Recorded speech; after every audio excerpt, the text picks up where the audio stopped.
ওয়ায়াসআলুনাকা আনির রূহ, আল্লাহ তাআলা বলেন তারা আপনার কাছে জানতে চায়, তারা আপনাকে জিজ্ঞাসা করে রূহ কি জিনিস। আল্লাহ তাআলা বলেন কুলির রূহু মিন আমরি রাব্বি, আপনি বলে দেন রূহ হলো আমার রবের নির্দেশ, আমার রবের প্রত্যাদেশ, আমার রবের অর্ডার, আমার রবের ফরমান। স্বাভাবিক কথা হলো যেটা বস্তু তার ওজন আছে, যেটা বস্তু তার আকৃতি আছে, তার রং আছে, তবে রূহ এটা দেখতে কেমন, ধরতে কেমন, ওজন কেমন, রংটা কেমন, এটা নির্ণয় করার যোগ্যতা আল্লাহ তাআলা দুনিয়ার মানুষকে দেন নাই। এই জন্য সাথে সাথে আল্লাহ তাআলা এই কথাটা বলেন, হাবিব আপনি বলে দেন কুলির রূহু মিন আমরি রাব্বি, যে রূহ হলো আমার রবের নির্দেশ, আমার রবের প্রত্যাদেশ। সাথে সাথে আল্লাহ তাআলা বলেন ওয়ামা উতীতুম মিনাল ইলমি ইল্লা কলিলা। আমরা যদি জিজ্ঞাসা করি আল্লাহ এ রূহ দেখতে কেমন, রং কেমন, ওজন কেমন, আল্লাহ বলেন তোমাদের অতি সামান্য জ্ঞান দেওয়া হয়েছে। তাহলে আমাদেরকে আল্লাহ কি বলেন? অতি সামান্য জ্ঞান দেওয়া হয়েছে। কত সামান্য বলেন? আরো জোরে বলেন, কত সামান্য? অতি সামান্য। এখন এই অতি সামান্য যে কত অতি, এটা বোঝার মতো জ্ঞানও আমাদের নাই। একটা ঘটনা শোনাবো আপনাদের। কোরআনুল কারীমের মধ্যে কয়েকটা শিক্ষা সফরের ঘটনা আছে। আমাদের দেশ থেকেও মাঝে মধ্যে স্কুল, কলেজ, ইউনিভার্সিটি, বিভিন্ন প্রতিষ্ঠান থেকে শিক্ষা সফরে যায় কি যায় না? বড় বাসে ব্যানার লাগায়া, মাইক লাগায়া, ভিতরে ডিজে ড্যান্স, আর যুবক যুবতী একসাথে মিশে নাচানাচি গান করে যে শিক্ষায় যায়, ওটা হলো জেনা, ব্যভিচার আর কুশিক্ষার সফর। এগুলো সব বেহায়াপনা আর অশ্লীলতার সফর, শিক্ষা সফর নয়। শিক্ষা সফর কিসের সফর? বলে ইলম অর্জনের সফর, দাওয়াত ও তাবলীগের সফর, হজ ওমরার সফর, আল্লাহর নিদর্শন সমূহ দেখার জন্য সফর। এগুলো হলো শিক্ষা সফর।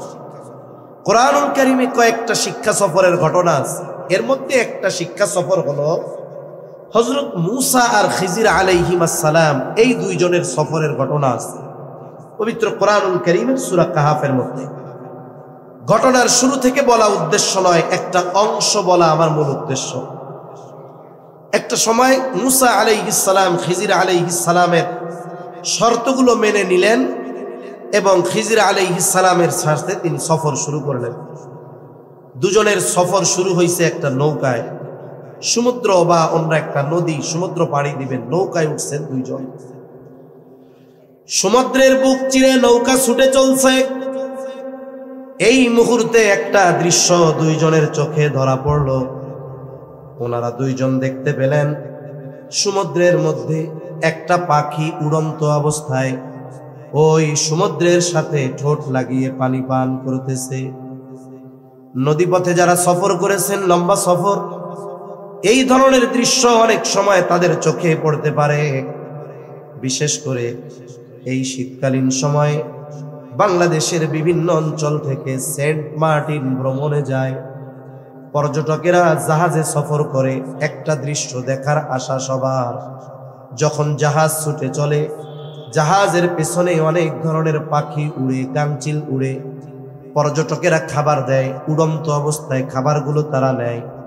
আবার অনেক সময় পানির তৃষ্ণা যখন তাদের আসে, উড়ন্ত অবস্থায় ডানা মেলে সমুদ্রের সাথে ঠোঁট লাগায়া পানি পান করে। এই দৃশ্যটা ওনারা দুইজন দেখছেন। এই দৃশ্যটা দেখবার পরে খিজির আলাইহিস সালাম মূসা আলাইহিস সালামকে বলে, ও ভাই মূসা, ওই যে দেখো ওই সমুদ্র থেকে পাখিটা তার ঠোঁট লাগিয়ে পানি পান করতেছে।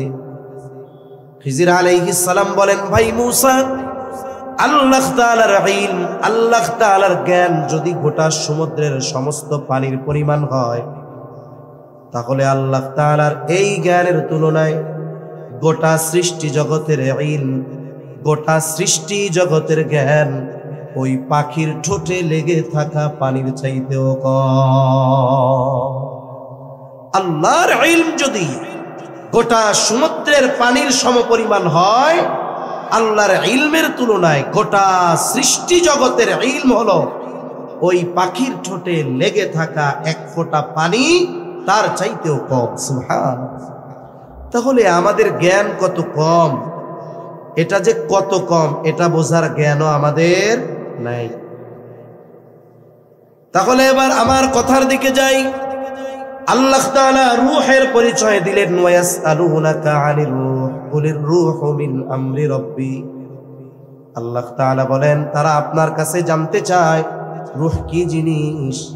আপনি তাদের জবাবে বলে দেন, রূহ হলো আমার রবের নির্দেশ। এখন বলেন তো, এই জায়গায় কি আল্লাহ তাআলা স্পেসিফিক ভাবে আলাদাভাবে নারী আর পুরুষের রূহের পরিচয় আলাদা আলাদা দিয়েছেন, নাকি নারী পুরুষের সবার রূহের পরিচয় একটা দিয়েছে? কয়টা? একটা। আর রূহ হলো মানুষের মূল, এই রূহের পরিচয় আল্লাহ দিয়েছেন একটা। এজন্য মৌলিকভাবে সৃষ্টিগতভাবে নারী আর পুরুষের মধ্যে এক্ষেত্রে কোনো পার্থক্য নেই। তবে হ্যাঁ, পার্থক্য আছে সৃষ্টিগত গঠনগত দিক দিয়ে। মানুষ আর নারী আর পুরুষের মধ্যে গঠনগত দিক দিয়ে পার্থক্য কি, এটা লম্বা ব্যাখ্যা করে বলার প্রয়োজন নাই। স্বাভাবিকভাবে একজন নারী সন্তান ধারণে সক্ষম, স্বাভাবিক সুস্থ নারী যিনি, যদি কোনো অসুস্থতা না থাকে তার দাড়ি উঠবে না, মোচ উঠবে না। পুরুষের দাড়ি উঠবে, মোচ উঠবে। এই ধরনের কিছু শারীরিক তারতম্য পার্থক্য যেটা সবাই আমরা বুঝি। এবার আসেন, শরীয়তের হুকুমগত দিক দিয়ে কোনো পার্থক্য আর তারতম্য আছে নাকি? বলে হ্যাঁ, শরীয়তের আমলের দিক দিয়ে কয়েকটা বিষয় একটু তারতম্য আছে। এক নাম্বার তারতম্য যেটা, আল্লাহ তাআলা একজন প্রাপ্তবয়স্কা নারীকে বালেগা হওয়ার পর থেকে নিয়ে 55-60 অথবা তার কিছু কম বেশি কারো ক্ষেত্রে যেই সময়গুলোতে সে প্রেগনেন্ট থাকে না অথবা কোনো অসুস্থতা থাকে না, এই সময় প্রতি মাসে তার 3 থেকে 10 দিনের একটা অসুস্থতা থাকে। বলে এই সময়গুলোতে আল্লাহ তাআলা তার জন্য নামাজকে মাফ করে দিয়েছে। এই অসুস্থতাকালীন সময় আল্লাহ তাআলা তার জন্য নামাজকে মাফ করে দিয়েছে। 2 নাম্বার যেই বিষয়টা নিয়ে সবচাইতে বেশি ইসলাম বিদ্বেষীদের মধ্যে চুলকানি, তারা বলতে চায় ইসলাম ওয়ারিসি সম্পদ বন্টনের ক্ষেত্রে নারীকে ঠকায়া দিয়েছে। নারীকে দিয়েছে পুরুষের অর্ধেক, আর পুরুষকে দিয়েছে নারীর দ্বিগুণ। ইসলাম বিদ্বেষী যারা, তারা এই বিষয়টাকে কেন্দ্র করে বলতে চায় ওয়ারিসি সম্পদ বন্টনের ক্ষেত্রে ইসলাম বেইনসাফি করেছে। নাউযুবিল্লাহ। তাহলে ইসলাম বিদ্বেষীদের অন্যতম এক আক্রমণ, তারা বলে ওয়ারিসি সম্পদে নারীকে ঠকানো হয়েছে, ইসলাম বেইনসাফি করেছে। নাউযুবিল্লাহ বলে। অথচ ইসলাম বেইনসাফি করে নাই, সমানের মধ্যে ইনসাফ না। যে যতটুকু প্রাপ্য অতটুকু দেওয়াই এটার নাম ইসলাম, এটার নাম ইনসাফ, এটাই দিয়েছে ইসলাম। সর্বপ্রথম কথা হলো, এই সম্পদ বন্টনের যেই নীতিমালা দুনিয়ার কোনো আইনের দ্বারা সাব্যস্ত হয় নাই। এই আইন যার, তিনি কে? আল্লাহ তাআলা বলেন, ইউসিকুমুল্লাহু ফি আওলাদিকুম লিযযাকারি মিসলু হাযিল উনসায়াইন।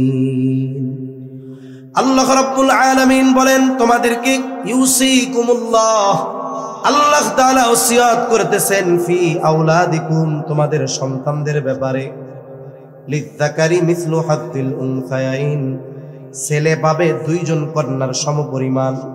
তার মানে ছেলে যতটুকু পাবে মেয়ে তার অর্ধেক পাবে। এই ফয়সালা, এই সিদ্ধান্ত আল্লাহর।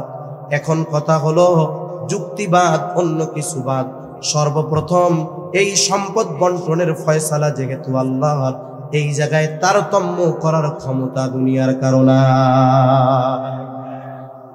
এখন যদি কেউ যুক্তির আলোকে আসে আর বাস্তবের আলোকে আসে, যুক্তির দিকে যদি হিসাব করা হয়, তাহলে নারীদেরকে যে ছেলেদের অর্ধেক দেওয়া হয় এটাও দেওয়া ঠিক না। এখন মা বোনরা রাগ হয়ে যাইতে পারে, কি কয় হুজুর আমাদের দেওয়া ঠিক না। বলে যুক্তি তো বাদ, ফয়সালা তো আল্লাহ, এটা কথার কথা, কেন দেওয়া ঠিক না? যদি যুক্তির আলোকে আপনাদের সামনে বলি তাহলে বলেন তো শরীয়তে এমন একটা খাত দেখান, এমন একটা জায়গা দেখান যেই জায়গায় ইসলাম নারীকে খরচ করা বাধ্যতামূলক করেছে। আছে এমন একটা খাত? একটা নারীর পরিচয় কয়েকটা হয় না? প্রথমে সে একজনের কি থাকে? কন্যা। একটা নারী যখন, একটা মেয়ে যখন জন্ম নেয়, বাবার ঘরে তার পরিচয় হলো কন্যা। বাবার ঘরে সে কতদিন থাকবে? বাবা তার খরচ বহন করতে বাধ্য থাকবে কতদিন? বলে বিবাহ না হবে যতদিন। বাবার ঘরে একটা টাকাও তার খরচ নাই। বলে যতদিন বিবাহ না হবে ততদিন পর্যন্ত বাবা খরচ চালাতে বাধ্য। 20 বছর হোক, 25 বছর হোক, 30 বছর হোক, বিবাহ হয় না। এখন বাবার এই কথা বলার অধিকার নাই যে তোমার বয়স 30 হয়ে গেছে এখনো বিবাহ হয় না কেন? তুমি কালকা থেকে উপার্জন করে আমাকে খাওয়াইবা।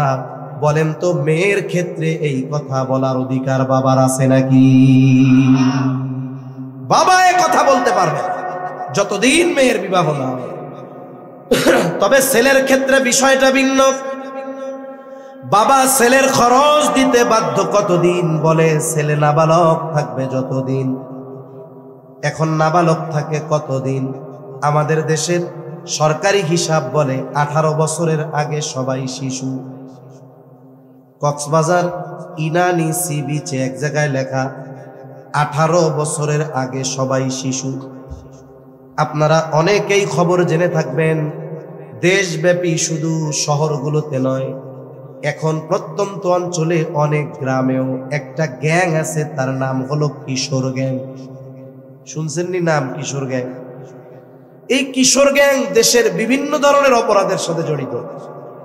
এই কিশোর গ্যাংয়ের সদস্য যারা, অধিকাংশের বয়স 15 থেকে 18-র মধ্যে। তার মানে 18 বছরের উপরে যদি কেউ একজন একটা মার্ডার করে, তার ক্ষেত্রে যেই শাস্তি হবে, বয়স যদি 18 বছরের কম হয় বলবো এটা শিশু, এটার ওই শাস্তি দেওয়া যাবে না। তার মানে কি হলো? 18 বছরের আগে সবাই শিশু এই স্লোগান দিয়ে 18 বছরের কম যাদের, তাদের অপরাধের বৈধতা দিয়ে দেওয়া হলো। গত বছর 5 আগস্টের পর কেরানীগঞ্জের একটা ব্যাংকে দিন দুপুরে দুর্ধর্ষ ডাকাতি হয়েছে। ডাকাতি যারা করছে তাদের সবাইকে আটক করছে। পরে জানা গেছে এরা সব কিশোর গ্যাং, আর 18 বছরের কম সবগুলোর বয়স। একটু চিন্তা করেন, স্লোগান কি? 18 বছরের কম সবাই শিশু। তাইলে আল্লাহ শিশুদের কি বুদ্ধি দিছে যে এরা প্ল্যানিং কইরা, এই শিশুগুলো কত সাহস আল্লাহ তাদের দিছে যে বুদ্ধি সাহস দিয়ে তারা দিনের বেলা ব্যাংক ডাকাতি করতেছে। তাহলে কি ডেঞ্জারাস শিশু, চিন্তা করছেন? অথচ ইসলাম বলে আহাদুল বুলুগ, বালেগ হওয়ার সর্বশেষ সময় সীমা হলো চন্দ্র বছরের হিসাবে 15 বছর। ইংরেজি হিসাবের বছর হিসাবে সেটা 14.5 বছরের একটু কম বেশি। 14.5 বছর যখন একটা ছেলের হয়ে যায় তখন তাকে আর নাবালক বলার সুযোগ নাই। এর আগেও সে বালেগ হতে পারে, 13 বছরে হতে পারে, 12 বছরে হতে পারে, 14 বছরে হতে পারে।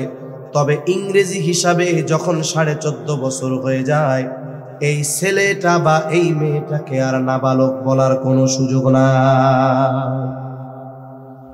এখন বাবা যদি তার 14.5 বছর হয়ে গেছে বা 15 বছর বয়স, এমন ছেলেকে বলে, ও আমার সন্তান, তোমার বয়স 15 বছর হয়ে গেছে, তুমি বালক হয়ে গেছো, সাবালক হয়ে গেছো, আগামীকাল থেকে আমি তোমার স্কুলের খরচ দিতে পারবো না, প্রাইভেটের খরচ দিতে পারবো না, উল্টা আগামীকাল থেকে তুমি আমাকে উপার্জন করে খাওয়াইবা। বলেন তো শরীয়তের দৃষ্টিতে ছেলেকে এই কথা বলার অধিকার বাবার আছে না? না আছে। কেন? ছেলে প্রাপ্তবয়স্ক হয়ে গেছে, এখন ছেলের খরচ দিতে পিতা বাধ্য নয়, যদি দেয় সেটা পিতার এক্সট্রা অনুগ্রহ। তবে মেয়ের ক্ষেত্রে বলার সুযোগ আছে। এখন বলেন, মেয়ে হিসাবে যখন বাবার ঘরে ছেলে আর মেয়ে, এই জায়গায় আল্লাহ জিতাইছেন কারে? মেয়েরে জিতাইছে। এবার মেয়ের বিবাহের বয়স হয়েছে, বাবা উদ্গ্রীব হয়ে গেছে, মেয়েটারে তাড়াতাড়ি বিবাহ দিতে হবে।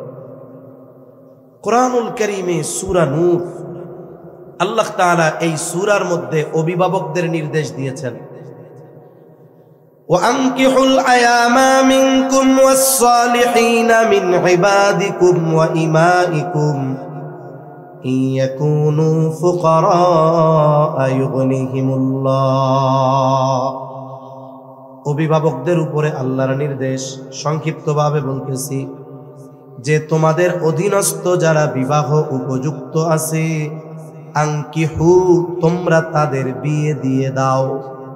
তার মানে আপনার আমার অধীনস্থ যদি বিবাহ উপযুক্ত ছেলে থাকে অথবা মেয়ে থাকে, আল্লাহ তাআলা বিবাহ দেওয়ার দায়িত্ব দিয়েছেন অভিভাবককে। কিন্তু মেয়ে যদি বিবাহ উপযুক্ত হয়, অভিভাবক পেরেশান, কেমনে তাড়াতাড়ি বিয়া দেওয়া যায়। শুধু তাই না, অনেক বাবা এমন করে, মেয়ে যখন জন্ম নেয় চিন্তা করে মেয়ের তো বিয়া দিতেই হবে, 15, 16, 17, 18 বছর যে বয়সই হোক দিবে। তো বিবাহের সময় একটা বড় খরচ আছে, কি করা যায়? চিন্তা করছে ফাঁকা জায়গায় মাঠের মধ্যে 20টা মেহগুনি গাছ লাগায় রাখলো। মেয়ে জন্ম নিছে, গাছ লাগানোর সিজন, এবার 20টা মেহগুনি গাছ মেয়ের জন্য লাগাইছে।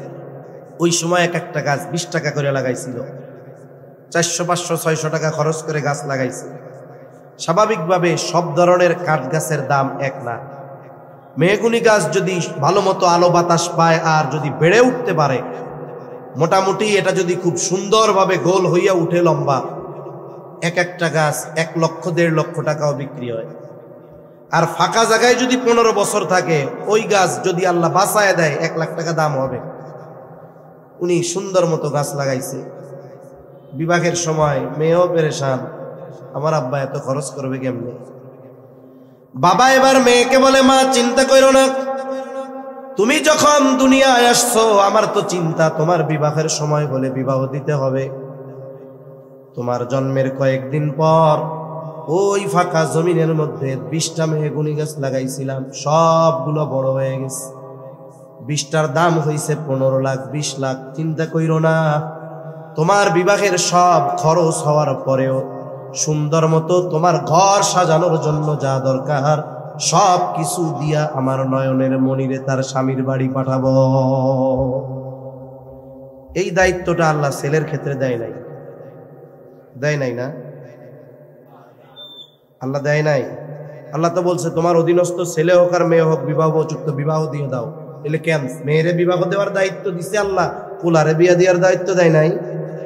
কোন বাপ দুনিয়ায় আছে ছেলে হওয়ার পরে এই চিন্তা করে যে ওর তো বিবাহের বয়স হইলে বিবাহ দিতে হবে, ওর জন্য 20টা মেহগুনি গাছ লাগাই, বিবাহের বয়স হবে 10টা বেইসা বিবাহ দিব আর 10টা দিয়া ব্যবসা ধরাইয়া দিব, ব্যবসা করে এবার বউ নিয়ে খা। কোনো বাপ এই কাজ করছে? কোনো বাপ তো করে না। উল্টা কি হয়, ছেলের বয়স 24-25 বছর হয়ে গেছে, ওলামায়ে কেরামের সাথে চলে, ভালো মানুষের সাথে চলে, অপরাধ জেনা ব্যভিচারের সাথে কোনো সম্পর্ক তার নাই, শরীরের চাহিদা, মানবিক চাহিদা, তার বিবাহ করা দরকার। দুলাভাইয়ের মাধ্যমে খোঁজ পাঠাইছে যে বাপরে একটু কন, 25 বছর হয়ে গেছে, একটু বিয়ের সাথে জানি দিয়া দেয়। যেই প্রস্তাব দিছে বাবার কাছে দুলাভাই, এখনো নিজের ভাইয়ে দাঁড়াইতে পারলো না, বিয়া করে খাওয়াইব কি? বলে কি বলে না? এরপরে মনে করেন ব্যবসা বাণিজ্য একটা ধরছে, দোকান টোকান নিছে, এবার বলে দুলাভাই এবার তাহলে বিয়াটা দিতে কর। আরে বাবা, 25 বছর বসাইয়া বসাইয়া খাওয়াইলাম, 5 দিন দোকান না দিতেই বিয়া করতে চায়, আমাদের আগে 5 বছর খাওয়াইতে খাও, এরপরে বিয়ে শাদী করবো। বলে কি বলে না? অথচ দায়িত্ব কি ছিল? অভিভাবক বিবাহ দিয়ে দিবে। তাহলে এই যে ছেলে মেয়ে বিবাহ করানো বা দেওয়ার ক্ষেত্রে এই জায়গায়ও বাবারা ছেলেদের ঠকায়, মেয়েদের জিতায় দেয়, ঠিক কিনা বলে?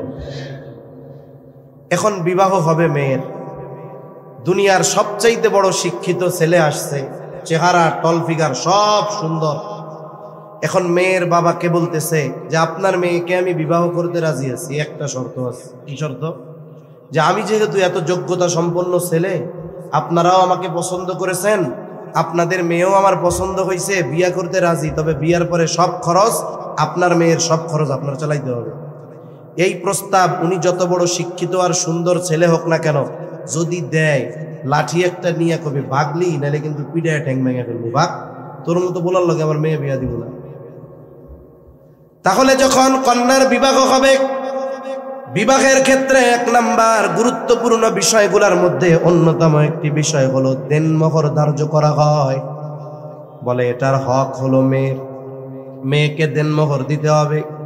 সাথে সাথে বিবাহ পরবর্তীকালীন সময় থেকে নিয়ে তার খাদ্য, বস্ত্র, চিকিৎসা, বাসস্থান যত কিছু দরকার সব কিছুর প্রয়োজন মেটানোর প্রতিশ্রুতি দিবে।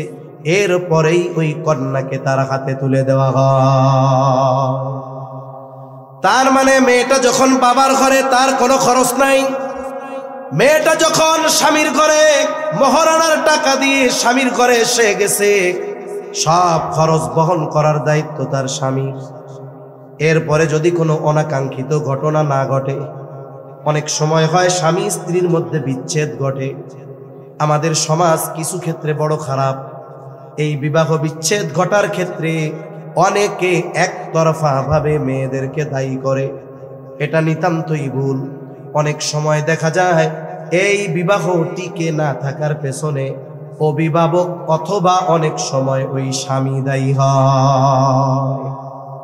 কারণ আমাদের দেশের মেয়ের বাপরা যত বড় বুজুর্গ হোক না কেন, বিবাহ দেওয়ার সময় ছেলে দিনদারের চাইতে পোলা মালদার কিনা এটা বেশি দেখে আগে। দিনদার দরকার নাই, কয় মালদার আছে, কয় ওটা হয়ে যাবে, ঠিক হয়ে যাবে, সব দিয়া দাও বিয়া। এখন মালদার দেখে দিনহীন ছেলের সাথে তার দিনদার মেয়েটাকে বিবাহ দিচ্ছে। মেয়েটাকে নিয়ে ঢাকা শহর গুলশান বাড়ি আছে, চলে গেছে। মেয়ে গিয়া দেখে, হায় আল্লাহ, এ দেখি জাহান্নাম। এই পর্দাসীন মেয়েটাকে তার স্বামী বলে বন্ধুদের সামনে যাইতে হবে, পার্টিতে যাইতে হবে, নাচ গানে যাইতে হবে, পরপুরুষের সামনে যেতে হবে। একজন দিনদার মেয়ে মরে যাওয়া সহজ, কিন্তু এই ধরনের কাজ তার জন্য করা কঠিন। এখন সে ওইখানে মানায় নিতে পারে নাই, বিবাহ বিচ্ছেদ হয়ে গেছে, এখন বাবার বাড়িতে আসছে। অনেক সময় এইসব ঘটনা যখন ঘটে, আমাদের গ্রামের মানুষ বিশেষ করে এগুলো তাদের বড় মুখরোচক ঘটনা। এই আলোচনাগুলো চায়ের দোকানে ঝড় তুলে। একজন বলতেছে, করিম চাচা রে, ও করিম চাচা, অমুকের মেয়েটা না খুব ভালো, মুত্তাকি পরহেজগার। করিম চাচা ভেক্সি একটা মাইরা কয় কি, এত ভালো কই, ভালো যদি হইতো তাইলে স্বামীর ঘরই করতে পারতো। বলে কি বলে না? এখন বলেন তো, মেয়েটা তালাক প্রাপ্তা হইছে, এজন্য কি সে দায়ী? তাহলে কেন আপনি তারে তহমত দিলেন, অপবাদ দিলেন? ইসলাম থাকলে টাস টাস করে চাবুকের বাড়ি মেরে দেওয়া, অপবাদ কেন দেন? আল্লাহ না করুক যদি কারো ক্ষেত্রে এমন অনাকাঙ্ক্ষিত ঘটনা ঘটে যায়, মেয়েটা যখন পুনরায় আবার বাবার বাড়িতে আসবে, তাকে বোঝা মনে করা যাবে না। পুনরায় তার বিবাহ অন্য জায়গায় না হওয়া পর্যন্ত সব খরচ তার অভিভাবক বহন করবে। এটাই শরীয়তের নির্দেশ। আর যদি তার জীবন যথাযথভাবে চলতে থাকে, আল্লাহ তাআলা এবার তাকে সন্তান দিয়েছে, স্বামী দুনিয়া থেকে চলে গেছে, আল্লাহ তাআলা স্পেশাল ভাবে আয়াত নাজিল করে ওই সন্তানকে শুধুমাত্র মায়ের প্রয়োজন মেটানোর দায়িত্ব নয়, বরং মায়ের আরামের জন্য, আয়েশের জন্য, শান্তির জন্য যত কিছু করা প্রয়োজন আল্লাহ তাআলা ওই সন্তানের উপরে বাধ্যতামূলক করে দিয়েছে। তাহলে সাধারণত নারীদের গোটা হায়াতে 3টা পরিচয়ে তারা থাকে। 1 নাম্বার, তারা থাকে বাবার অধীনে। বলে যতদিন বাবার অধীনে তার কোনো খরচ নাই, স্বামীর অধীনে কোনো খরচ নাই, স্বামী দুনিয়ায় চলে গেছে, এবার আল্লাহ তাআলা সন্তানের অধীনে তারে দিয়ে দিয়েছে। সন্তানকে স্পেশাল ভাবে আয়াত নাজিল করে জানায় দিয়েছে, মায়ের প্রয়োজন সহ অতিরিক্ত আরাম আয়েশের জন্য সব ব্যবস্থাপনা তুমি করবা। তাহলে বোঝা গেল গোটা হায়াতে নারীর জন্য খরচ করার একটা জায়গাও ইসলাম বাধ্যতামূলক করে না। ছেলেদের জন্য খরচের খাতের অভাব নাই। সন্তান যখন একটু ইনকাম করে, বিয়ে করার আগেই পরিবারের জন্য ব্যয় শুরু। বিয়ে করার পরে ফ্যামিলির ভয়, মা বাবা বার্ধক্যে উপনীত হওয়ার পরে তাদের ব্যয়, একের পর এক স্টেপ বাই স্টেপ তার খরচ হতেই থাকে, খরচের খাতের কোনো শেষ নাই। মনে করেন একজনের বেতন 40,000 টাকা। কত হাজার? 40,000। ঘুম আসতেছে? তাকবীর দেন, নারায়ে তাকবীর, নারায়ে তাকবীর। 40,000 টাকা একজনের বেতন, আর একজনের বেতন 20,000 টাকা। বলেন তো 40 বেশি না 20 বেশি? 40 বেশি। কিন্তু যিনি 40,000 টাকা বেতন পান তার খরচ এত বেশি, কোন মাসে 40,000 খরচ হয়ে আরো 4-5 হাজার তার খরচ করা লাগে। মাস শেষে কোনো কিছু তার অবশিষ্ট থাকে না। আর একজনের বেতন 20,000, কিন্তু মাস শেষে খরচ তার 14-15, 5,000 তার অবশিষ্ট থাকে। বলেন তো বছর শেষে মূলত লাভবান কে, 40 না 20? মূলত কে লাভবান? এটার হিসাব হবে কার খরচ কত, তার সেভিংস কত। এই হিসাব যদি করা হয়, নারীকে আল্লাহ তাআলা যতটুকু দিয়েছে কোনো খরচ নাই, পুরোটাই তার থেকে যায়। কিন্তু ইবাদতের প্রতিদান দেওয়ার ক্ষেত্রে আল্লাহ তাআলা কোনো তারতম্য করেন নাই। এমনটা করেন নাই যে পুরুষ যদি নামাজ পড়ে সওয়াব বেশি, নারী যদি নামাজ পড়ে সওয়াব কম, এমনটা নয়। বরং এই ক্ষেত্রেও নারীদেরকে মূলত ইসলাম জিতায়া দিয়েছে। কারণ একজন পুরুষ যদি ইচ্ছা করে সে মসজিদে গিয়ে নফল নামাজ আদায় করতে পারে, তাসবিহ তাহলিল কোরআন তিলাওয়াত করতে পারে।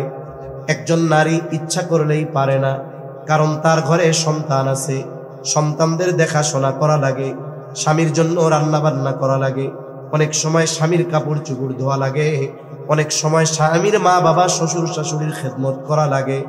বলে একজন নারী এই সমস্ত গৃহের কাজের জন্য অনেক সময় তার 5 ওয়াক্ত নামাজ সঠিক সময়ে পড়াটা কঠিন হয়ে যায়। বুজুর্গানে দিন বলেন, কোন নারী যদি তার এই ঘরের কাজগুলো আল্লাহর সন্তুষ্টির জন্য করে, সন্তান লালন পালন করে আল্লাহর সন্তুষ্টির জন্য, শ্বশুর শাশুড়ির খেদমত করে আল্লাহর সন্তুষ্টির জন্য, স্বামীর জন্য রান্না করে কাপড় ধুয়ে দেয় আল্লাহর সন্তুষ্টির জন্য, তাহলে এই ধরনের কর্মগুলাও তার আমল নামায় কবুল নফল ইবাদত হিসাবে যোগ হয়ে যায়।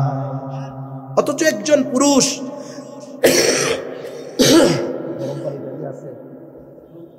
পুরুষ সে মসজিদে গিয়ে নামাজ পড়লো, নামাজ কবুল হতেও পারে নাও পারে। কিন্তু নারী যদি আল্লাহর সন্তুষ্টির জন্য চুলার মধ্যে লাকড়ি দেয়, বলে এটাও তার আমল নামায় কবুল ইবাদত হিসাবে যোগ হয়ে যায়। তাহলে আমরা আলোচনা করতেছিলাম যে নারী অথবা পুরুষ নেক আমল করে আর সে মুমিন, আর নেক আমলের প্রতিদান দুনিয়া আখিরাতে পাওয়ার জন্য 1 নম্বরে ঈমানদার হতে হবে।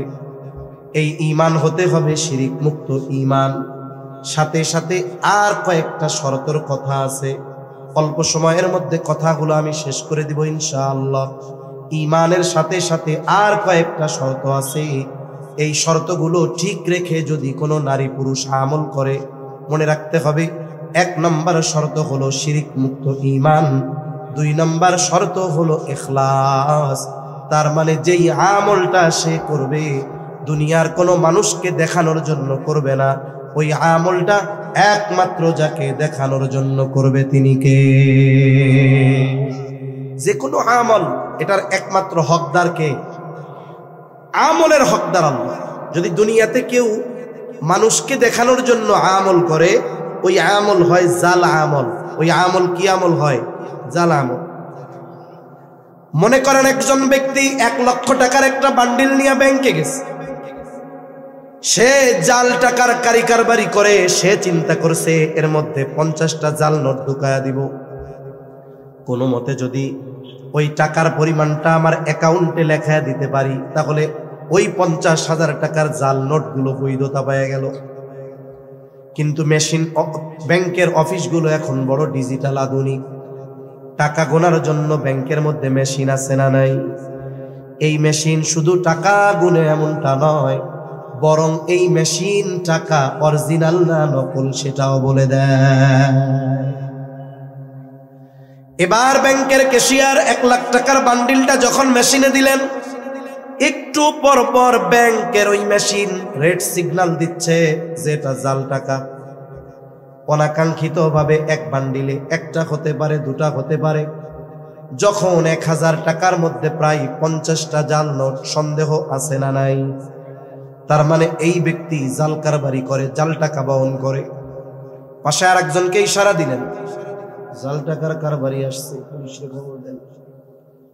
পুলিশকে খবর দেওয়া হলো, পুলিশ এসে হাজির। ইশারা দিয়ে ধরায় দেওয়া হলো, এই যে জাল টাকা বহনকারী। বলেন তো, এই যে জাল টাকার যেই 50,000, এই টাকাগুলোকে সুরক্ষা করা হবে না নষ্ট করে ফেলা হবে? তাহলে জাল টাকা যদি কারো কাছে পাওয়া যায়, 1 নম্বরে ওই জাল টাকাকে নষ্ট করে ফেলা হয়। 2 নম্বর, জাল টাকা বহন করার কারণে তাকে শাস্তি দেওয়া হয়। এই দুনিয়ায় আমরা যত আমল করি, আমাদের আমলটাও ওই রকম। কারো আমল 1 নম্বর, কারো আমল 2 নম্বর। একই মসজিদে একই ইমামের পেছনে নামাজ পড়ে, কারোটা আসল, কারোটা নকল। কিন্তু পাবলিক তো বুঝে না, মেশিনে দিলে ধরা খায়। বলে এই দুনিয়ায় আমরা যত আমল করব, সব আমল আল্লাহর সামনে হাজির করা হবে। আল্লাহ তাআলার সামনে হাজির করা হবে সব আমল। আল্লাহর কুদরতি মেশিনে এই আমলগুলো জানায় দিবে কোনটা আসল আর কোনটা নকল। আল্লাহ তাআলা বলেন, ওয়াকাদিমনা ইলা মা আমিলু মিন আমালিন ফাজআলনাহু হাবাআম মানসুরা। আল্লাহর সামনে আমাদের সব আমল হাজির করা হবে। যেই আমলগুলো আল্লাহর জন্য, সেগুলোই অবশিষ্ট থাকবে। বাকি আমলগুলোকে আল্লাহ তাআলা নিশ্চিহ্ন ধুলায় পরিণত করবেন। কোরআনের ভাষায় এটাকে বলা হয় আল হাবাউল মানসুর। আল হাবাউল মানসুরে আল্লাহ পরিণত করবে। আল হাবাউল মানসুর কাকে বলে? একটা উদাহরণ দিলে বুঝতে সহজ হবে। আপনাদের অনেকের হয়তো এখনো টিনের বাড়ি আছে, টিনের ঘর আছে, টিনের চাল দেওয়া ঘর। যদি কোনো পাটাতন বা কোনো কিছু না দেওয়া থাকে, সরাসরি নিচ থেকে চালটা দেখা যায়। অনেক সময় টিনের বাড়ি যাদের দেখা যায় স্ক্রুপ উঠে গেছে, স্ক্রুপ যেই জায়গায় থাকে সেই জায়গাটা ছিদ্র। প্রচন্ড রোদ, দুপুরবেলা টিনের চালের উপরে যখন রোদ পড়ে, ঘরের দরজা জানালা যদি আটকানো থাকে, ওই টিনের চালের উপরে যখন রোদ পড়ে, ওই ছিদ্র দিয়ে রোদটা যখন ঘরের মধ্যে ঢুকে, ওই রোদের যেই আলো রশ্মি, ওই আলোর মধ্যে অগণিত ময়লা উঠতে দেখা যায়। দেখছেন কেউ আপনারা? এই জায়গায়ও ওই ময়লা আছে, কিন্তু আমরা দেখতেছি না খালি চোখে। যদি কারো কাছে বিদেশি টর্চ লাইট থাকে, মারার সাথে সাথে আলোর যে ওই রেখা, ওর মধ্যে দেখা যাবে আরে ময়লা আর ময়লা। মুফাসসিরিনে কেরাম বলেন, আল্লাহ তাআলা আমলগুলাকে ওই ধরনের ধুলায় পরিণত করবেন, কেমন যেন সে কোনো আমলই করে নাই। জাল আমল, জাল টাকার কোনো দাম আছে? এটা কোনো টাকাই না। ওই ধরনের আমল যেটা আল্লাহর জন্য না, সেটা কোনো আমলই না। অনুরূপভাবে জাল টাকার বহনকারীকে যেমন শাস্তি দেওয়া হয়, বলে আমলের একমাত্র হকদার আল্লাহ, ওই জাল আমল করনেওয়ালাকেও শাস্তি দেওয়া হবে। এই জন্য ইবাদত কবুলের দ্বিতীয় বিষয় যেটা, সেটা হলো আমার আপনার আমল একমাত্র যার জন্য হবে তিনি কে? আল্লাহ তাআলা বলেন, নবী আপনি বলেন, কুল ইন্না সালাতি ওয়া নুসুকি ওয়া মাহইয়ায়া ওয়া মামাতি লিল্লাহি রাব্বিল আলামিন। 3 নম্বর শর্ত কথা শেষের দিকে বলে, যে আমল করবে এটা নিজের পদ্ধতিতে করলে হবে না, এটা রাসূল আকরাম সাল্লাল্লাহু আলাইহি ওয়াসাল্লামের পদ্ধতিতে করতে হবে। কারণ এই পৃথিবীতে এমন কোনো আমল নাই যেই আমলের সিস্টেম আর পদ্ধতি আমার আপনার নবী দেখায়া যায় না। অনেক উদাহরণ দেওয়া যাবে, একটা দিলে বা 2টা দিলে বুঝতে সহজ হবে আপনাদের। পবিত্র কোরআনুল কারীমের মধ্যে নামাজের কথা আছে না নাই? ঈমানের পরে সবচাইতে গুরুত্বপূর্ণ ইবাদতের নাম কি? জবান খুলে বলেন তো। নামাজ। কোরআনে আল্লাহ তাআলা ৮২ জায়গায় নামাজের কথা বলছেন। ঈমানের পরে সবচাইতে গুরুত্বপূর্ণ ইবাদত নামাজ। যদি সারা দুনিয়ার সব মুফাসসিরদেরকে শুধু কোরআন হাতে দিয়ে বলা হয়, নবীর হাদিস সুন্নাহর ধারের কাছেও যাওয়া যাবে না। শুধুমাত্র এই কোরআন থেকে ফজরের 2 রাকাত সুন্নাত নামাজ শুরু থেকে শেষ A to Z যেইভাবে আমরা পড়ি সব মাসলাগুলো শুধু কোরআন থেকে বের করো। কিয়ামত পর্যন্ত হায়াত দিলেও পারবে? জোরে বলেন পারবে? পারবে। এখান থেকে একটা বিষয় আমাদের জন্য বোঝা সহজ, এই পৃথিবীতে একের পর এক বাতিল মতবাদের আগমন কিয়ামত পর্যন্ত ঘটতে থাকবে, ফিতনার আগমন ঘটতে থাকবে। সমকালীন সময়ের ফিতনাগুলোর মধ্যে অন্যতম একটি ফিতনা হলো আহলে কোরআন ফিতনা। শিক্ষিত কিছু শয়তান আছে মানবরূপী, এরা বলে আমরা আহলে কোরআন। এর দ্বারা তারা কি বোঝায় যে আমরা নবীর হাদিস মানি না, আমরা শুধু কোরআন মানি। বলেন তো কোরআন কি আল্লাহ তাআলা ওর বাপ দাদার উপরে একসাথে নাজিল করেছে নাকি? আমরা কোরআন পেয়েছি, আল্লাহ দিয়েছেন, তবে এই কোরআন আমরা পেয়েছি মুহাম্মাদুর রাসূলুল্লাহ সাল্লাল্লাহু আলাইহি ওয়াসাল্লামের মাধ্যমে। যদি কেউ বলে কোরআন মানি হাদিস মানি না, মূলত সে কোরআনও মানে না। এটা মোটা বুদ্ধির কথা। এজন্য এই ধরনের আকীদা যারা পোষণ করে এরা কাফের, এ ব্যাপারে কোনো সন্দেহ নাই। এখন এই কোরআনে নামাজের কথা আছে, কিন্তু কোরআনে নামাজের পদ্ধতি নাই। এখন নামাজের আদেশ কোরআনে, নামাজ কিভাবে পড়ব?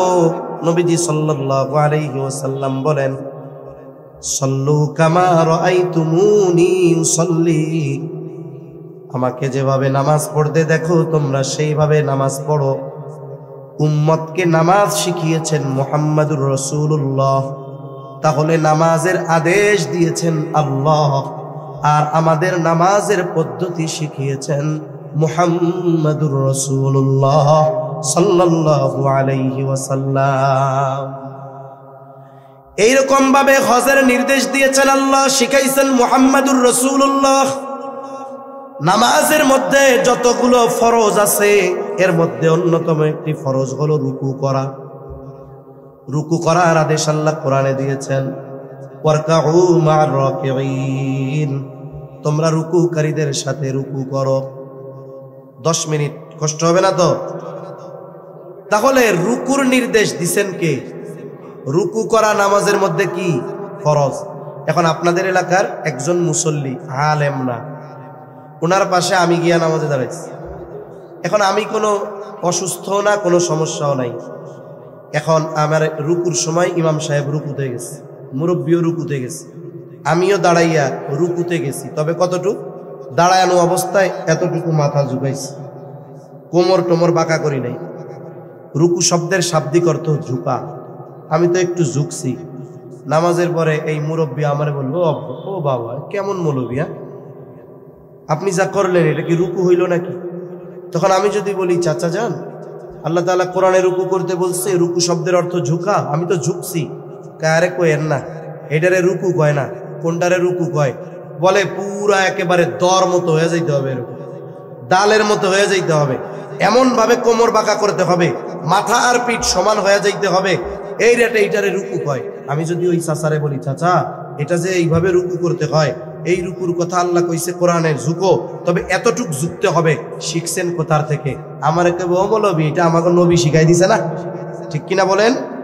তাহলে রুকুর আদেশ আছে, ঝুঁকার আদেশ আছে, কতটুকু ঝুঁকতে হবে, কিভাবে ঝুঁকতে হবে, কতটুকু থাকতে হবে, কোরআনে আল্লাহ বলেন নাই, শিখিয়েছেন আমাদেরকে। সেজন্য সুন্নাহবিহীন কোনো ইবাদত আল্লাহর কাছে কবুল হবে না। তাহলে ইবাদত যদি কবুল করাতে হয়, 1 নাম্বার লাগবে ঈমান, 2 নাম্বার ইখলাস, 3 নাম্বার সুন্নাত, 4 নাম্বার ইবাদতের জন্য ইলম দরকার। ইলম গুরুত্বপূর্ণ এক সম্পদ।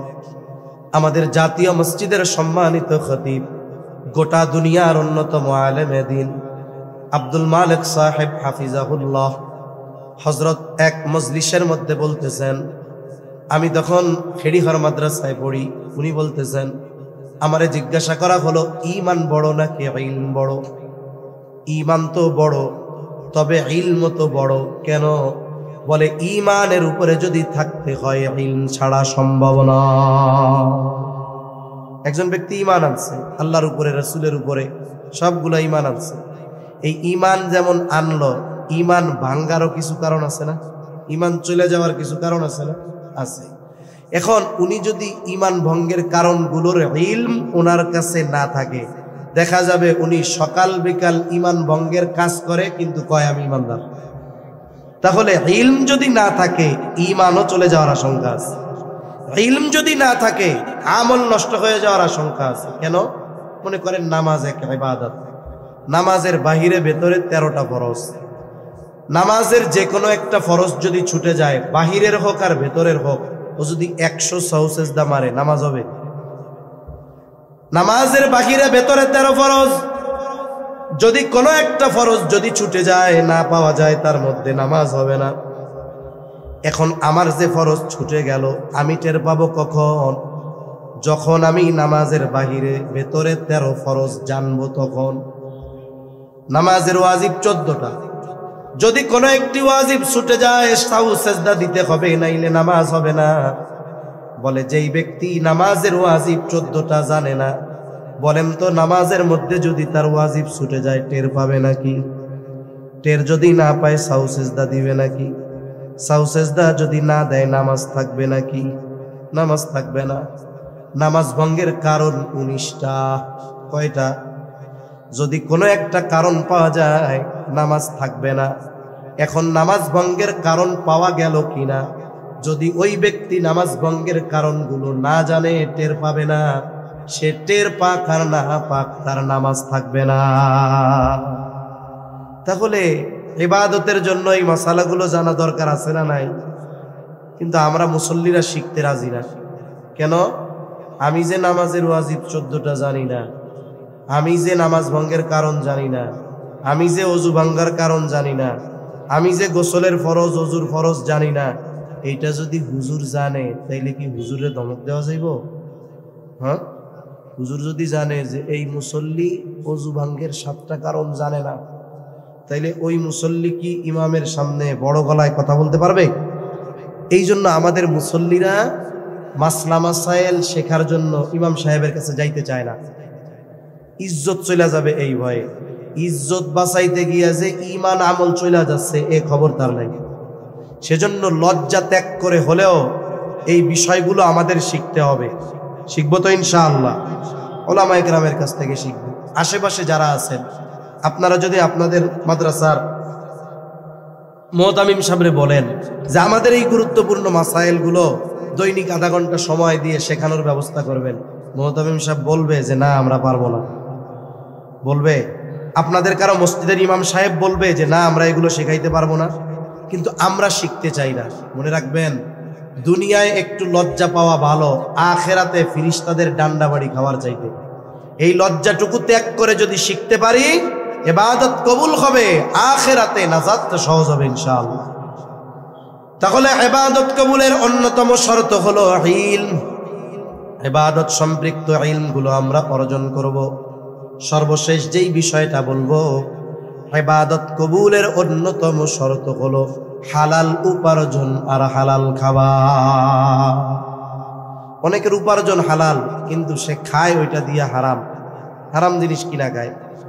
অনেকের উপার্জন হারাম কিন্তু কেনার ক্ষেত্রে সে খুব সতর্ক থাকে। আমি মাঝে মধ্যে বলি যে একজন লোক চাকরি বাকরি করে, কিছু উপরি ইনকাম হচ্ছে। অনেকে চাকরি করে না, চাকরি করে এখন উপরি কিছু ইনকাম হয়, সে আইসার শুকরিয়া আদায় করে আল্লাহর কাছে, বলে হুজুর এমন চাকরি করি আলহামদুলিল্লাহ, বেতনে হাতই দেওয়া লাগে না। কেমনে চলে? যা পাইছে ওইটা হারাম, ওইটা পাইয়া কি কইতেছে আলহামদুলিল্লাহ হুজুর, যা আউট ইনকাম হয় না আমার বেতনে হাত দেওয়া লাগে না, আলহামদুলিল্লাহ ভালো একটা চাকরি হয়েছে। খাইতেছে হারাম, কইতেছে আলহামদুলিল্লাহ। এটা যদি বুঝে শুই না কয়, এর ইমান নিয়ে সমস্যা আছে। অনেক মানুষ আছে এক সময় নামাজ কালাম পড়তো না, এখন মসজিদ থেকে আর বাইর হয় না। ইমাম সাহেব জিজ্ঞাসা করছে, চাচা যান, আগে চাকরি ছিল ব্যস্ততায় নামাজ পড়তেন না, এখন চাকরি নাই মসজিদ থেকে বাইর হন না, কারণ কি? হুজুর আগের চেয়ে অনেক ভালো আছে। কেন? কয় চাকরি শেষ করে হুজুর 1 কোটি টাকা পাইছে। তারপরে কয় 1 কোটি টাকা অমুক ব্যাংকে পিএফডিআর না ফিক্সড ডিপোজিট কি করে এটা করছি হুজুর। আগে মাস শেষে সারা মাস খাইটা পাইতাম 30,000 হুজুর, এখন এই 1 কোটি টাকা রাইখা মাসে পাই 50,000 হুজুর। আলহামদুলিল্লাহ খুব ভালো চলতেছে। টাকাটা আসতেছে কোন জায়গা থেকে? সুদ থেকে। খাইতেছে সুদ, কয় আলহামদুলিল্লাহ। এই জন্য অনেক মানুষ আছে পকেটে টাকা নিয়ে বাজারে গেছে, শবে বরাতের রাত আজকে চিন্তা করতেছে একটু ভালো মন্দ খাওয়ার দরকার। বিশাল এক গরু জবাই হয়েছে, কসাইয়ের কানের কাছে যায় কয়, এই এত বড় গরু যে জবাই দিছস, এইটা জবাই দেওয়ার সময় কি বিসমিল্লাহ কইছিলি? কারণ এই মাসালা জানে যে হালাল প্রাণী যদি ইচ্ছা কইরা বিসমিল্লাহ বাদ দিয়ে জবাই দেয়, অনিচ্ছায় ছুটে গেলে ভিন্ন কথা। ইচ্ছা করে যদি হালাল প্রাণী জবাই করার সময় আল্লাহর নাম বাদ দিয়ে দেয়, তাইলে ওই হালাল প্রাণের গোশত আর হালাল থাকে না। সতর্ক কত বড় বুজুর্গ, পকেটে ঘুষের টাকা নিয়া, সুদের টাকা নিয়া কসাইরে জিজ্ঞাসা করে যে তুই কি বিসমিল্লাহ কইছি? কসাইও চালাক, কয় চাচা কাঁচা দিলে কি হইছে, নামাজ কালাম না পড়লে কি হইছে, ইমান তো ঠিক আছে। আমি বুঝি নামাজ কালাম পড়ি না, এই শাস্তি আল্লাহ চাইলে দিতেও পারে, মাফ করেও দিতে পারে। ইচ্ছা করে বিসমিল্লাহ বাদ দিয়া এই হারাম গোশত খাওয়াইয়া আপনাকে পাপ কাঁধে নিয়া পরকালে মরবো, এত বলো দামি না? 5 বার বিসমিল্লাহ কইছি, টেনশন করেন না। এবার কয় হ্যাঁ তাহলে ঠিক আছে, 10 কেজি গোশত দে আমারে, সবে বরাত না গেলকা। এবার হালাল গোশত উনি কিনলেন, পকেটের থেকে টাকাটা দিছে কি টাকা? উনি তো চিন্তা করতেছে, ওরে বাবা আমি হালাল জিনিস কিনা নিয়ে গেলাম। বলে হালাল জিনিস সব উপার্জন হারাম, এটাও ওই রকম হারামের মতোই। এজন্য উপার্জন হালাল হতে হবে, খাবারটাও হালাল হতে হবে। অনেকে পরিশ্রম করে, পরিশ্রমে ফাঁকি দেয় না, কিন্তু তার কাজটা শরীয়ত সম্মত নয়। একজন ছেলে চাকরি করে ঢাকায়, আইসা বুক ফুলায় বলে আমার 1 টাকাও হারাম নাই। কেন?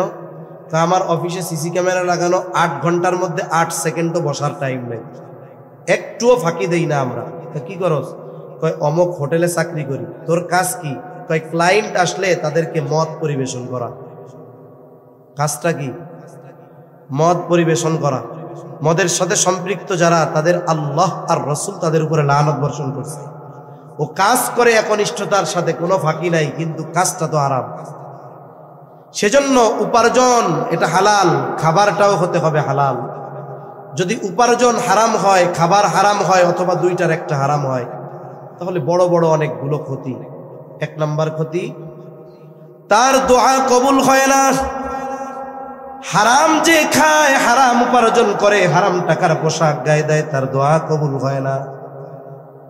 এক ব্যক্তি, লম্বা হাদিসের অংশ শোনাই আপনাদের। এক ব্যক্তি লম্বা পথ পাড়ি দিয়ে উস্কু খুস্কু ক্লান্ত বদনে বাইতুল্লাহর গিলাফ ধরে একেবারে বিনয় আর একাগ্রতার সাথে আল্লাহ তাআলার কাছে দোয়া করতেছে।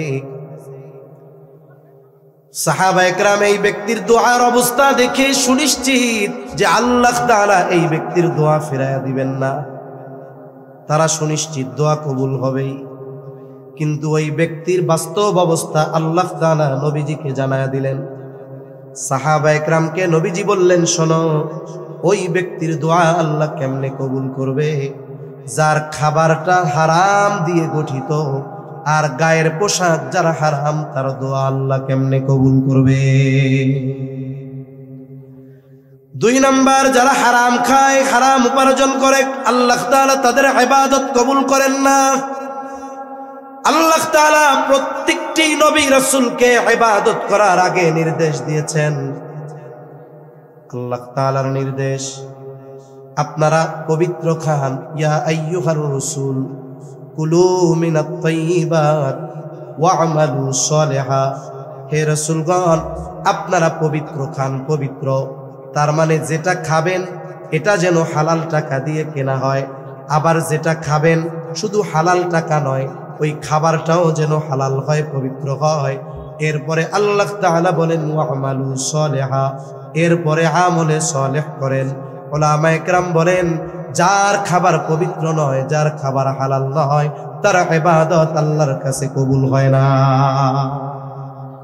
3 নাম্বার বড় ক্ষতি, নবীজি সাল্লাল্লাহু আলাইহি ওয়াসাল্লাম বলেন, লা ইয়াদখুলুল জান্নাতা জাসাদুন গুদিয়া বিল হারাম। হারাম ভক্ষণকারীর শরীর জান্নাতে প্রবেশ করবে না। এই 3টা ক্ষতি একটা মানুষের সবচেয়ে বড় ক্ষতি হওয়ার জন্য যথেষ্ট। 1 নাম্বার, হারামের সাথে যারা সম্পৃক্ত, হারাম উপার্জন, হারাম খায়, তাদের দোয়া কবুল হয় না, তাদের ইবাদত কবুল হয় না। 3 নাম্বার, তারা জান্নাতে যেতে পারবে না। বলেন তো, দুনিয়ায় একটু আরাম আয়েশার ভোগ বিলাসের জন্য কেউ যদি হারামকে বেছে নেয়, এই ব্যক্তির মতো বোকা আর কেউ আছে নাকি? তাহলে প্রতিজ্ঞা করেন নিজের কাছে, আমি প্রয়োজনে 1 তরকারি দিয়ে খাবো, তরকারি নাই পেঁয়াজ মরিচ দিয়ে ডইলা খামু, তাও নাই লবণ দিয়ে খাবো, এরপরেও হারামের সাথে জড়াবো না, করেন ইনশাআল্লাহ। মনে রাখবেন, পবিত্র কোরআনুল কারীমের সর্বশেষ যেই আয়াত, মুফাসসিরিনে কেরামের বড় একটা অংশের মত যে এটা হারাম সম্পৃক্ত, হালাল সম্পৃক্ত আয়াত। সেজন্য সাবধান, হারামের সাথে আমরা জড়াবো না। এই 5 শর্ত যদি ঠিক থাকে, নারী পুরুষ 5 শর্ত ঠিক রেখে যদি আমল করে, ওই আমল আমলে সালেহ হয়। আর যেই আমল আমলে সালেহ, সেই আমল কবুল করেন কে? এখন আমল যদি কবুল হয়, কয় ধরনের পুরস্কারের কথা জানি বলছিলাম? প্রথম ধরনের পুরস্কার দুনিয়ায়, ওই যে সূরা সহিহ মুসলিমের হাদিস, যে নেক আমলের প্রতিদান কিছু আল্লাহ দুনিয়ায় দেন। দুনিয়ায় কি দেন? অনেক সময় ইমাম সাহেবের কাছে মানুষ দোয়া চায়, আমাদের কাছে চায়, আমরাও দোয়া করি যে আল্লাহ অমুক ভাই দোয়া চেয়েছে, আপনি তারে হায়াতে তৈয়বা দান করেন। অনেক সময় আপনাদের মসজিদগুলোতে এই দোয়া করে না? 1 নম্বরে আল্লাহ তাআলা বলেন, ফালানুহিয়ান্নাহু হায়াতান তাইয়্যিবা, দুনিয়াতে তাকে দেওয়া হবে হায়াতে তাইয়্যিবা। যেই নারী পুরুষ ঈমান সহ এই শর্তগুলোর আলোকে আমল করবে, 1 নম্বরে পবিত্র জীবন দেওয়া হবে।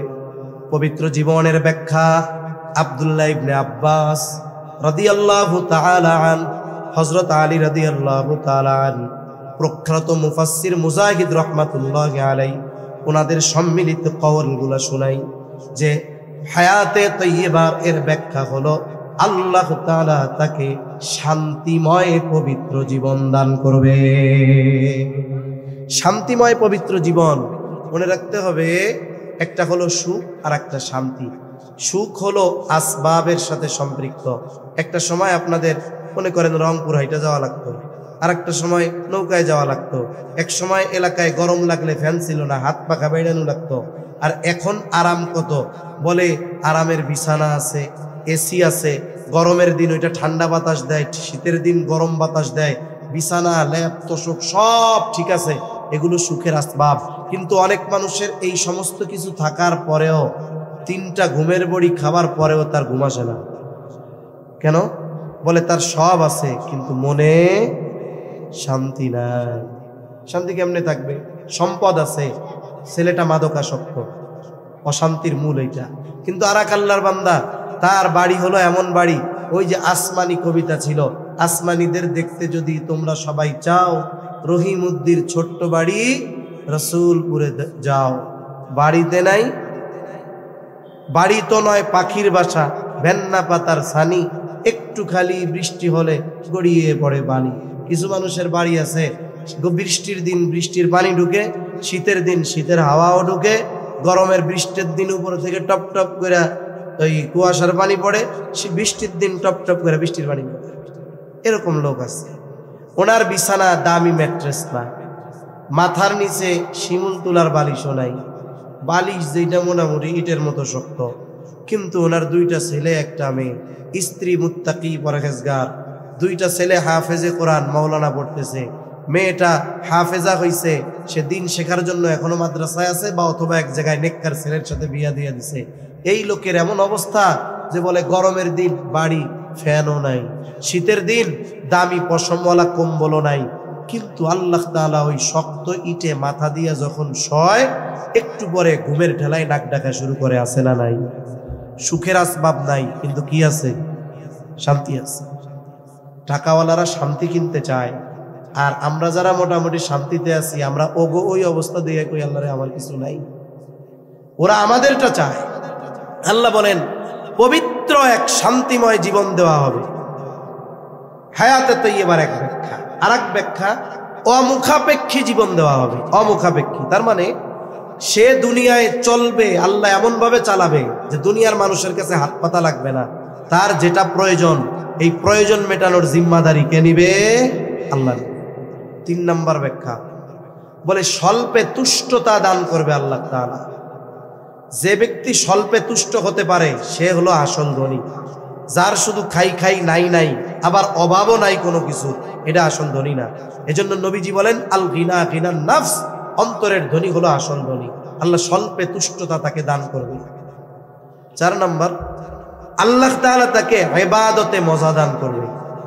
ইবাদতে মজা, এক বুজুর্গ বলেন ইবাদতের মজা এটা যে কি মজা, এটা যদি দুনিয়ার রাজা বাদশারা টের পাইতো আর এটা যদি কেড়ে নেওয়ার সুযোগ থাকতো, ইবাদতের মজা কেড়ে নেওয়ার জন্য তারা যুদ্ধ করতে পিছপা হইতো না। মুফাসসিরিনে কেরাম বলেন এই ধরনের এক পূত পবিত্রময়, শান্তিময়, অমুখাপেক্ষী, স্বল্পে তুষ্টতা, ইবাদতে মজা এমন এক জীবন আল্লাহ তাআলা তাকে দান করবে। আখিরাতে কি দিবে? দুনিয়ায় যে আমল আমরা করি এটা দিয়ে জান্নাত পাওয়া বহুদূর, মূলত জান্নাতের ঘ্রাণের দাম হয় না। কিন্তু আল্লাহ তাআলা যদি অল্প আমলে বড় প্রতিদান দেন, এটা কি আল্লাহর দ্বারা কঠিন নাকি? এজন্য আল্লাহ তাআলা বলেন ফালানুহিয়ান্নাহু হায়াতান তাইয়্যিবা ওয়ালা নাজজিয়ান্নাহুম আজরাহুম বিআহসানি মা কানু ইয়ামালুন। আল্লাহ তাআলা বলেন দুনিয়ায় তাকে পবিত্র জিন্দেগি দেওয়া হবে, আর আখিরাতে সে দুনিয়ায় যে আমল করত ওই আমলের তুলনায় অতি উত্তম প্রতিদান তথা আল্লাহ তাআলা তাকে জান্নাতের মালিক বানায়া দিবে। এজন্য আমরা যারা ইমানদার আছি নেক আমল করব, তবে শর্তগুলো ঠিক রেখে ঈমানকে শিরিক মুক্ত করব, ইবাদত একমাত্র আল্লাহর জন্য করব, নবীর প্রদর্শিত পদ্ধতিতে করব, সাথে সাথে আমলের কবুলের জন্য ইলম অর্জন করব, সাথে সাথে উপার্জনটা হালাল আর খাবারটাকে হালাল করব। এই শর্তগুলো ঠিক রেখে যদি আমল করি, এই আমল আল্লাহ কবুল করবে, হায়াতে তাইয়্যিবা দান করবে, আর আখিরাতে অনন্তকালের চির শান্তির জান্নাত আমাদের দান করবেন কে? আল্লাহ তাআলা এই শর্তগুলো ঠিক রেখে আমল করে আমাদের সকলকে জান্নাতের বাসিন্দা হওয়ার তৌফিক দান করেন। জবান খুলে বলি আমিন। আলহামদুলিল্লাহি রাব্বিল আলামিন ওয়াল আকিবাতু লিল মুত্তাকিন والصلاة والسلام على خير خلقه محمد وعلى آله وأصحابه أجمعين. ربنا ظلمنا أنفسنا وإن لم تغفر لنا وترحمنا لنكونن من الخاسرين. ربنا آتنا في الدنيا حسنة وفي الآخرة حسنة وقنا عذاب النار. ربنا لا تزغ قلوبنا بعد إذ هديتنا وهب لنا من لدنك رحمة إنك أنت الوهاب. وأفوض أمري إلى الله إن الله بصير بالعباد. حسبنا الله ونعم الوكيل نعم المولى ونعم النصير. اللهم حاسبنا حسابا يسيرا اللهم حاسبنا حسابا يسيرا اللهم إنك عفو كريم تحب العفو فاعف عنا. রব্বুল আলামিন দীর্ঘ রাত পর্যন্ত দিনী আলোচনার পরে গুনাহ মাখা আমরা তুলে ধরেছি।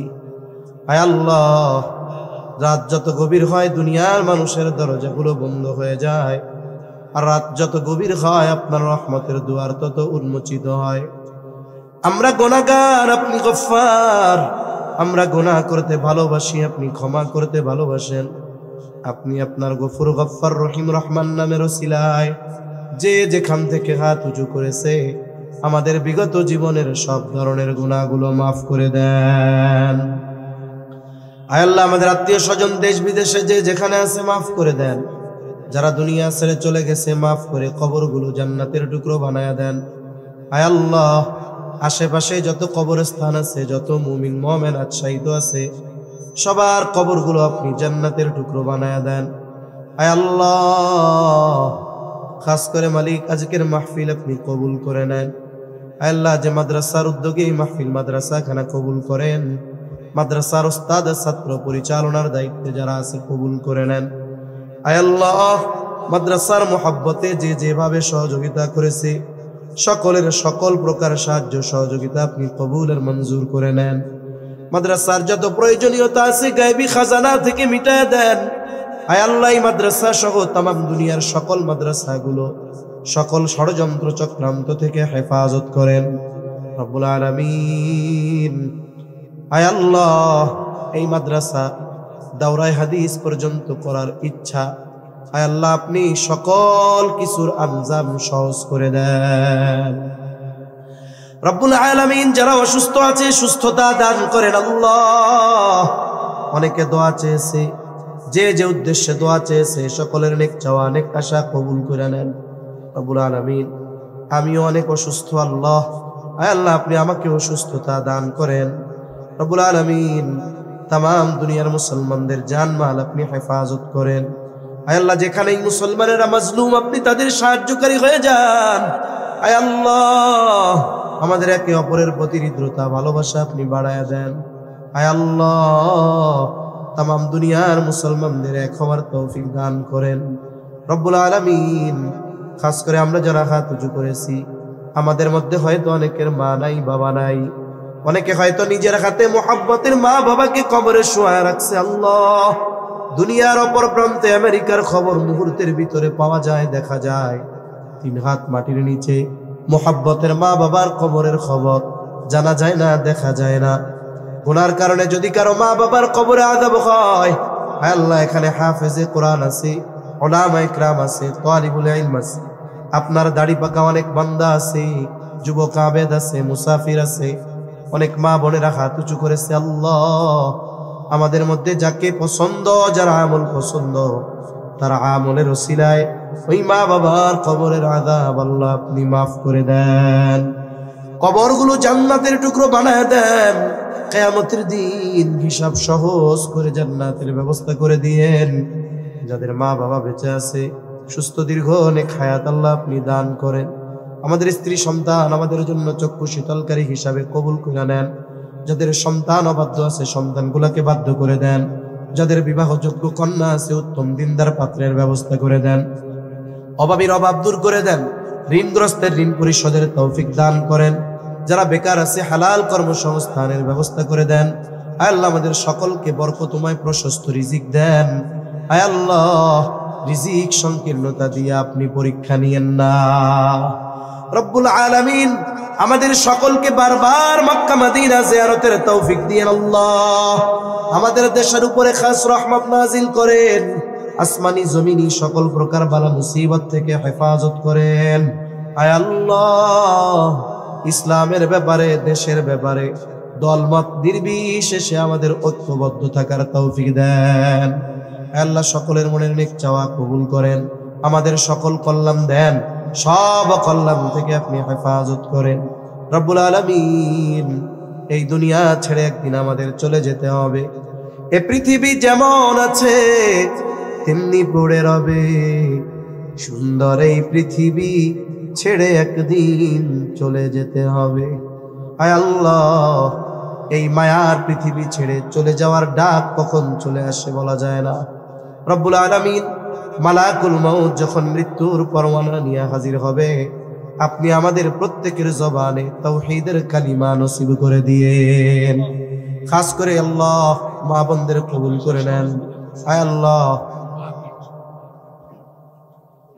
আয় আল্লাহ, মা বোনদেরকে কবুল আর মঞ্জুর করে নেন রব্বুল আলামিন। মাদ্রাসায় যারা যে যেভাবে সহযোগিতা করে কবুল আর মঞ্জুর করে নেন। আয় আল্লাহ, আমাদেরকেও সকল প্রকার পাপাচার অনাচার থেকে বেঁচে থাকার তৌফিক ও হিম্মত আপনি দান করেন রব্বুল আলামিন। মৃত্যু তো হবেই, আপনি আমাদেরকে শাহাদাতের মৃত্যু দান করেন। আল্লাহুম্মা রযুকনা শাহাদাতান ফি সাবিলিক ওয়াজআল মাউতানা বিবালাদি রাসূলিক। রব্বানা হাব লানা মিন আজওয়াজিনা ওয়া যুররিয়াতিনা কুররাতা আ'য়ুন ওয়াজআলনা লিল মুত্তাকিনা ইমামা। রব্বিরহামহুমা কামা রব্বায়ানি সগীরা। রব্বিরহামহুমা কামা রব্বায়ানি সগীরা। ওয়া সাল্লাল্লাহু তাআলা আলা খায়রি খালকিহি মুহাম্মাদিন ওয়া আলা আলিহি ওয়া আসহাবিহি আজমাইন। আমিন বিরহমাতিকা ইয়া আরহামার রাহিমিন।